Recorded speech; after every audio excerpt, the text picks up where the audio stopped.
Hey guys, good evening. Welcome to use of time by Anupriya Anand. आप सभी का बहुत बहुत स्वागत है दोस्तों इस चैनल में।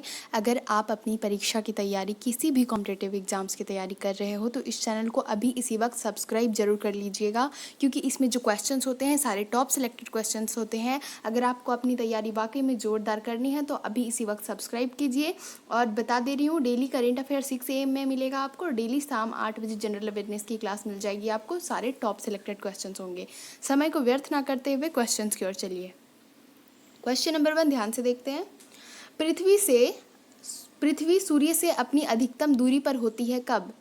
पृथ्वी सूर्य से अपनी अधिकतम दूरी पर होती है, सबसे अधिकतम दूरी पर 4 जुलाई को। याद रखना है, जिसे हम अपसौर कहते हैं, वह 4 जुलाई को होता है जब पृथ्वी सूर्य से सबसे अधिकतम दूरी पर होती है। और फिर 3 जनवरी को पृथ्वी और सूर्य के बीच की दूरी सबसे निकटतम दूरी होती है, उसमें 147 मिलियन किलोमीटर की दूरी होती है। और जो अपसौर होता है, यानी कि 4 जुलाई को जो होता है सूर्य और पृथ्वी के बीच की दूरी, वो 152 मिलियन किलोमीटर की दूरी होती है, जो कि सबसे अधिकतम दूरी है, जिसे हम अपसौर कहते हैं।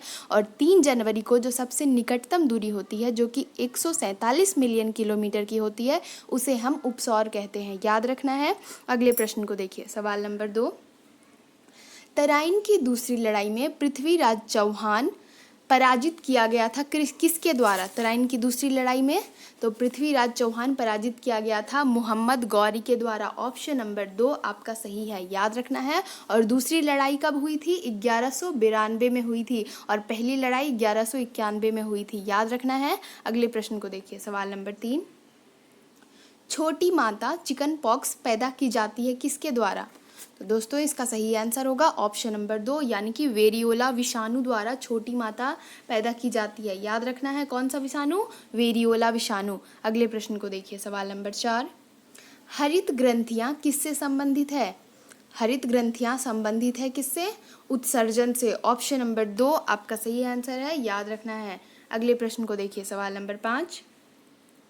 जहाजरानी मंत्रालय ने कोलकाता बंदरगाह में हल्दिया गोदी परिसर की 5 जेट्टी में अग्निशमन की सुविधाएं लगाने हेतु कितने रुपए जारी करने को मंजूरी दी है?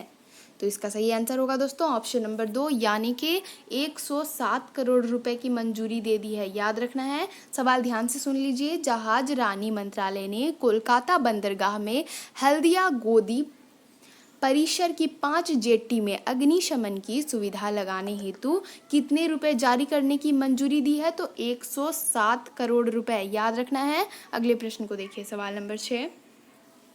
नाना फडणवीस का मूल नाम क्या था? कहा गया है कि नाना फडणवीस का मूल नाम क्या था? तो दोस्तों इसका सही आंसर होगा बालाजी जनार्दन भानु। जी हाँ, उनका मूल नाम था बालाजी जनार्दन भानु। याद रखना है। और बालाजी जनार्दन भानु का जो जन्म हुआ था 12 फरवरी को हुआ था 1742 ईस्वी में, और इनकी मृत्यु हुई थी 13 मार्च 1800 ईस्वी में। याद रखना है। अगले प्रश्न की ओर चलते हैं, सवाल नंबर 7 ध्यान से देखिए। बुनियादी शिक्षा का विचार पहले किसने प्रस्तुत किया था? तो दोस्तों इसका सही आंसर क्या होगा, बताइए। बुनियादी शिक्षा का विचार सबसे पहले किसने प्रस्तुत किया था? तो इसका सही आंसर होगा महात्मा गांधी जी। याद रखना है। ऑप्शन नंबर 3 आपका सही आंसर होगा। क्या सही होगा? महात्मा गांधी। बुनियादी शिक्षा का विचार सबसे पहले प्रस्तुत किया था महात्मा गांधी जी ने। इनका जन्म तो आपको पता है 2 अक्टूबर 1869 ईस्वी, और इनकी मृत्यु हुई थी 30 जनवरी 1948 में। याद रखना है। चलिए अगले प्रश्न को देखते हैं, सवाल नंबर 8। भारत का पहला वायसराय निम्न में से कौन था? ध्यान से सुनिए सवाल। भारत का पहला वायसराय निम्नलिखित में से कौन था? तो दोस्तों लॉर्ड कैनिंग। याद रखना है। ऑप्शन नंबर 4 आपका सही आंसर है। ये भारत के पहले वायसराय थे, लॉर्ड कैनिंग। अगले प्रश्न को देखिए, सवाल नंबर 9। गूगल ने हाल ही में जियो प्लेटफॉर्म में कितने हजार करोड़ रुपए निवेश करने की घोषणा की है? कहा गया है सवाल में कि गूगल ने हाल ही में जियो प्लेटफॉर्म में कितने हजार करोड़ रुपए निवेश करने की घोषणा की है? तो दोस्तों इसका सही आंसर होगा ऑप्शन नंबर 1, यानी कि 30,000 रुपए करोड़ निवेश करने की घोषणा की है। याद रखना है, गूगल ने जियो के प्लेटफॉर्म में 30,000 करोड़ रुपए निवेश करने की घोषणा की है। याद रखें। अगले प्रश्न को देखिए, सवाल नंबर 10। हाल ही में किस राज्य सरकार ने बढ़ते कोरोना संकट के कारण 16 जुलाई से 31 जुलाई तक लॉकडाउन लगाने की घोषणा की है? और लॉकडाउन लग चुका है, बताइए किस राज्य में? तो दोस्तों इसका सही आंसर होगा ऑप्शन नंबर 3 यानी कि बिहार में। याद रखना है। अगले प्रश्न को देखिए, सवाल नंबर 11। भारी मात्रा में अल्कोहल पीने वाले लोग प्रायः मरते हैं किससे? जो बहुत ज़्यादा अल्कोहल लेते हैं, बहुत ज़्यादा ड्रिंक करते हैं, वह किससे मरते हैं, कौन सी बीमारी से? तो दोस्तों उसका सही आंसर होगा सिरोसिस से। याद रखना है। ऑप्शन नंबर डी आपका सही है। 4 ऑप्शन याद रखें। अगले प्रश्न को देखिए, सवाल नंबर 12। सवाल नंबर 12 में क्या है कि चारण आहार श्रृंखला के आधार में जीव होते हैं। क्या होते हैं जीव? चारण आहार श्रृंखला के आधार में जीव क्या होते हैं? तो दोस्तों इसका सही आंसर होगा उत्पादक होते हैं। याद रखें। ऑप्शन नंबर 3 आपका सही आंसर होगा। अगले प्रश्न को देखिए, सवाल नंबर 13। निम्नलिखित में से किसको शक्तिशाली नोबेलों के एक समूह चिहालग्नि के विनाश का श्रेय दिया गया था? निम्नलिखित में से किसको, बताइए? तो दोस्तों इसका सही आंसर होगा बलबन। याद रखें। ऑप्शन नंबर 1 आपका सही आंसर है, बलबन। याद रखना है। अगले प्रश्न को देखिए, सवाल नंबर 14। अंग्रेज शासक चार्ल्स द्वितीय को किसकी राजकुमारी से विवाह करने के लिए बम्बई दहेज में दिया गया था? बताइए। अंग्रेज शासक चार्ल्स द्वितीय को किसकी राजकुमारी से विवाह करने के लिए बम्बई दहेज में दिया गया था? बताइए दोस्तों इसका सही आंसर क्या होगा? पुर्तगाल। याद रखना है। ऑप्शन नंबर 2 आपका सही आंसर है। किसकी राजकुमारी से? तो पुर्तगाल की राजकुमारी से विवाह करने के लिए बम्बई दहेज में दिया गया था। अगले प्रश्न को देखिए, सवाल नंबर 15। शेर शाह द्वारा निर्मित ग्रैंड ट्रंक रोड पंजाब को किसके साथ जोड़ी थी? सवाल ध्यान से सुनिएगा। शेर शाह द्वारा निर्मित ग्रैंड ट्रंक रोड पंजाब को किसके साथ जोड़ी थी? तो दोस्तों इसका सही आंसर होगा आगरा। जी हाँ, आगरा के साथ जोड़ा गया था। ऑप्शन नंबर 1 आपका सही आंसर है। अगले प्रश्न को देखिए, सवाल नंबर 16। शिवाजी के समसामयिक मराठा संत का नाम क्या था? शिवाजी के समसामयिक मराठा संत जो थे उनका नाम क्या था? तो दोस्तों इसका सही आंसर होगा संत तुकाराम। याद रखें। ऑप्शन नंबर 2 आपका सही आंसर है। क्या नाम था? संत तुकाराम। अगले प्रश्न को देखिए, सवाल नंबर 17। झीलों के अध्ययन को क्या कहते हैं? झीलों के अध्ययन को कहते हैं लिम्नोलॉजी। याद रखें। ऑप्शन नंबर 3 आपका सही आंसर है। अगले प्रश्न को देखिए, सवाल नंबर 18। हाल ही समय में कंपन करने वाली स्थानों को जोड़ने वाली रेखाओं की श्रृंखला को क्या कहते हैं? कहा गया है कि, सवाल ध्यान से सुनिएगा दोस्तों, एक ही समय में कंपन करने वाली स्थानों को जोड़ने वाली रेखाओं की श्रृंखला को क्या कहते हैं? सहभूकंप रेखाएं। याद रखना है। होमोसिस्मल लाइंस। याद रखना है। ऑप्शन नंबर 1 आपका सही आंसर है। एक ही समय में कंपन करने वाली स्थानों को जोड़ने वाली रेखाओं की श्रृंखला को कहते हैं सहभूकंप रेखाएं। याद रखें। अगले प्रश्न को देखिए, सवाल नंबर 19। ल्यूमेन एकक है किसका? ल्यूमेन जो है किसका एकक है? तो दोस्तों इसका सही आंसर होगा ज्योति फ्लक्स का। याद रखें। ऑप्शन नंबर 3 आपका सही आंसर है। ज्योति फ्लक्स का एकक है ल्यूमेन।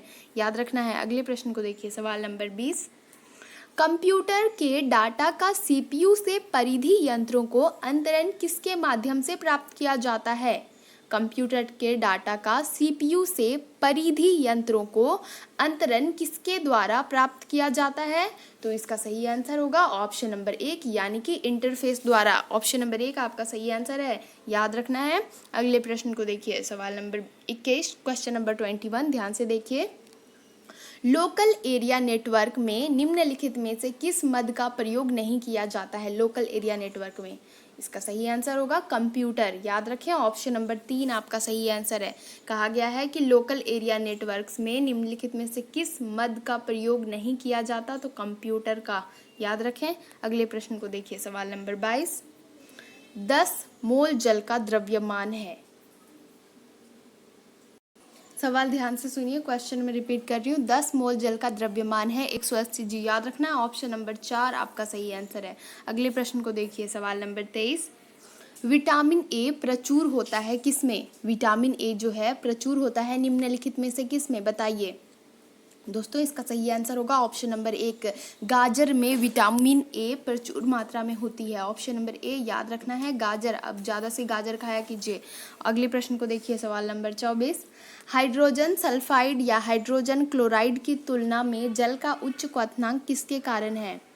सवाल ध्यान से सुनिए, हाइड्रोजन सल्फाइड या हाइड्रोजन क्लोराइड की तुलना में जल का उच्च क्वथनांक किसके कारण है?